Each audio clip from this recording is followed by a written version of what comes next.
This is Unit 2, Lesson 4. This is combining like terms. So to combine like terms, first of all, we need to start off understanding the parts of an expression. And as you remember the other day, the difference between an expression and an equation is basically an equation has an equal sign, an expression does not. So where we start right here on this new example, there is no equal sign, so that is an expression. Does not matter how long it is, it just matters whether it has an equal sign or not.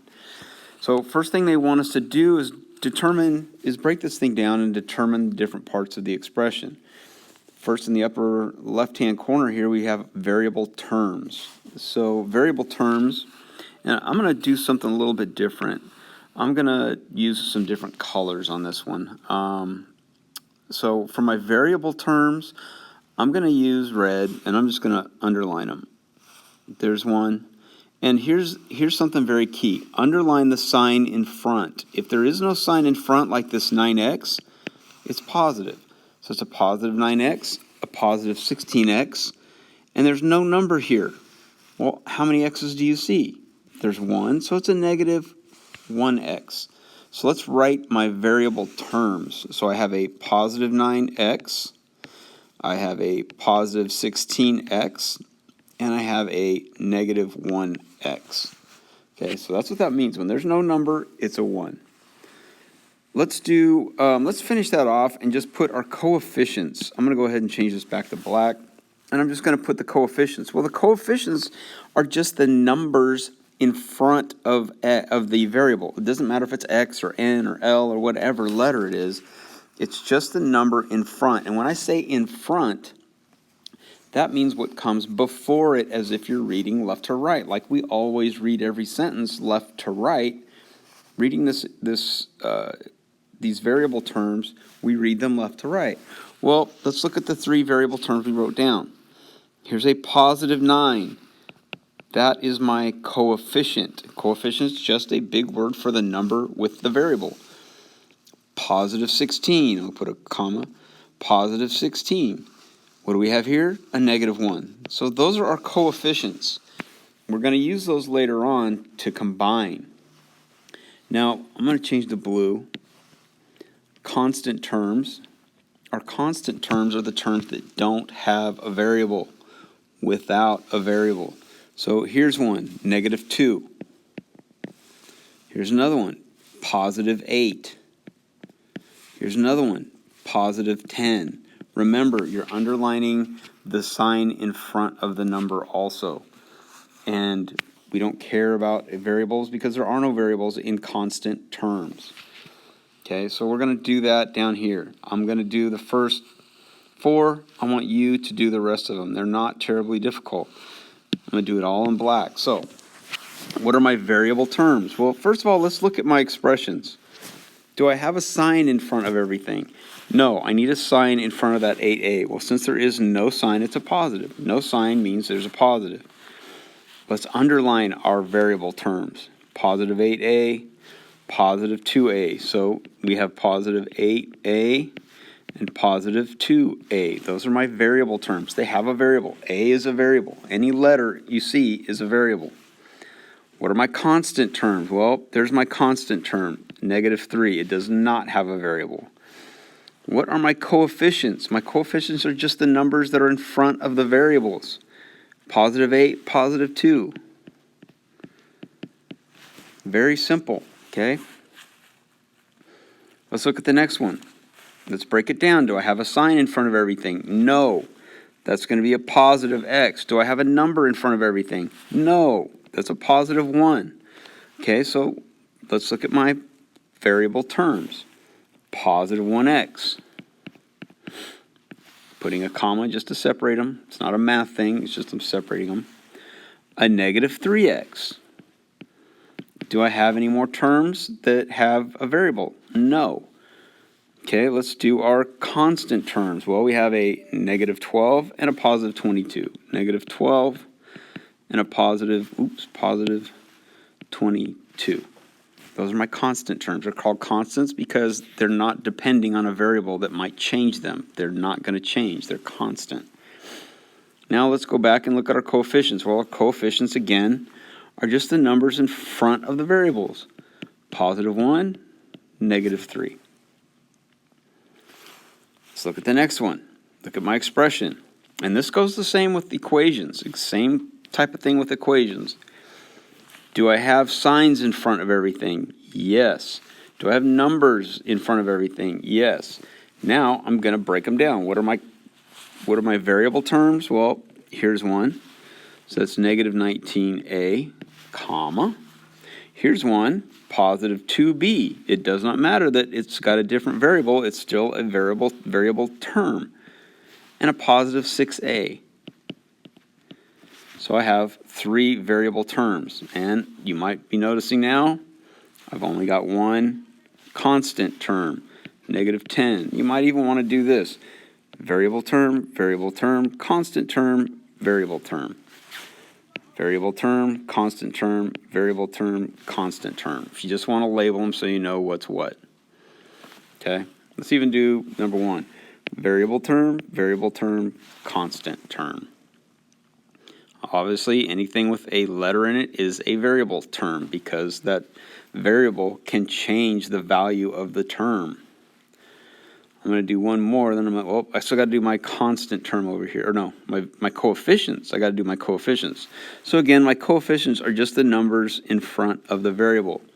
So I have a -19, a +2, and a +6.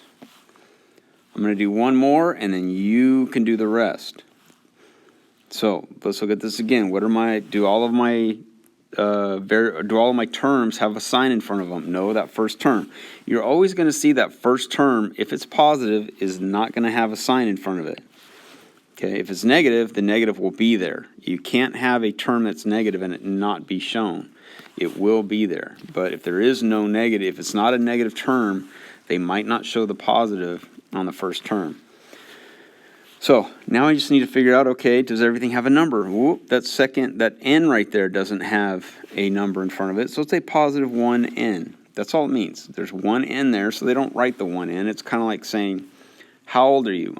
1 times 12. Well, we don't have to say that. You're just 12. So now we just need to underline all of our variable terms, +15m, comma, separating, +1n, and a -7m. So we have 3 variable terms. What's our constant? +9. Doesn't have a variable with it. What are our coefficients? Well, our coefficients are just the numbers in front, +15, a +1, and a -7. There's our coefficients, just the number in front of the variable. Okay, go ahead and try the rest of these, and we'll get going on the rest of these. So let's go to the next page. The next page, we need to actually start combining like terms. We need to simplify them. So when we're combining like terms, we got to figure out, does it have a like variable? That's what a like term is. All constants are like, so you can put them together. All variable terms, they have to have the same letter to combine them. Okay? So what I like to do is put these things in order. Put the like terms next to each other, then combine. So if you look at the very first example up here on the very top, this big one, they all do it all in one step. But what I like to do, make sure all our numbers have variables or have a sign. Make sure all our variables also have a number. So I put a 1 in there. Now let's underline all our variable terms. +9x, +16x, -1x. Now I can combine those. I leave the x stays, it doesn't change, but I combine all the coefficients. So I need +9 plus 16, so that's 25, minus 1, so that's 24. So 9 plus 16 was 25, minus 1 is 24, so we get 24x. Okay, so now I can basically cross these out. I've combined them. I'm done with them. Now let's look at those constants. Constants don't have variables. I can combine them. They're just like regular math. I have a -2 and a +8. What's -2 plus 8? Or you can reverse them, +8 minus 2. Well, what's 8 minus 2? That's 6. So we get 6 plus 10. 6 plus 10 is 16. It's a +16. If you want, put a +24 in the front. And we've combined all the letters, or combined all the terms. 24x plus 16. So let's go ahead and I'm going to do some of these evens here. So let's look at this one. This one looks a little difficult, but what I want you to do is concentrate on let's get things in order. Okay, and what I mean by order is let's put the variable terms first, and we'll put the constant terms last. So first, underline your variable terms. +2x, -14x. I'm going to write them +2x, -14x. No commas when we're writing expressions. I was just listing things before, but there's no commas in an expression or an equation. So I'm done with those. Now I have a +12 and a +8. So +12 plus 8. So now I have my variable terms together. Now I can combine my variable terms. And +2 and -14, remember, if I'm at +2 on a number line and then I got to subtract 14, that means I go to the left 14 units. So, or I could say it's -14 plus 2. If I'm at -14 and I add 2, that means I got to go 2 to the right. So that gives me -12x. And then 12 plus 8 gives me a +20. So that's all you got to do to combine like terms. You put the terms with the same letters together and the terms without letters together. Now, let's look at 14. 14 is a little different. I don't see any constants. I want to look and see, do all my terms have signs? No, this first term does not have a sign, so it's positive. Do all my terms have a letter? No, this first term does not have a letter. So it's a +1r. Now here's the other thing. When you want to put things together, you usually want to go alphabetically. What comes first, R or S? Well, P, Q, R, S. Obviously, R comes first. Let's put all our R terms first. +1r, so I've got a +1r and a +2r. +1r, +2r. I just wrote them down in order, so I'm done with those two. Then I have -2s minus 8s. So -2s, and you can say negative or minus 8s. It's a -2s and a -8s. I just wrote them both down. So now I've got them in order. Now I combine the terms with the same letter. So that's a +1r and a +2r. What's 1 plus 2? 3r. If you want, you can put the plus sign. When it's the first term and it's positive, it doesn't have to be there. So I've combined those two, -2s and -8s. That's -2 minus 8. That means on a number line I'm at -2. I subtract 8. I go left 8 units. So that puts me at -10s. Okay, the letters come with it. The variables come with it. So now I've combined it down to where, because I can't combine R and S terms. They aren't like terms. They're different terms, so I can't combine them. This is as simple as it gets. Unless of course they tell us what R and S are, and then I can substitute like we did in the previous lesson. But they don't tell us what R and S are, so I'm done. 16.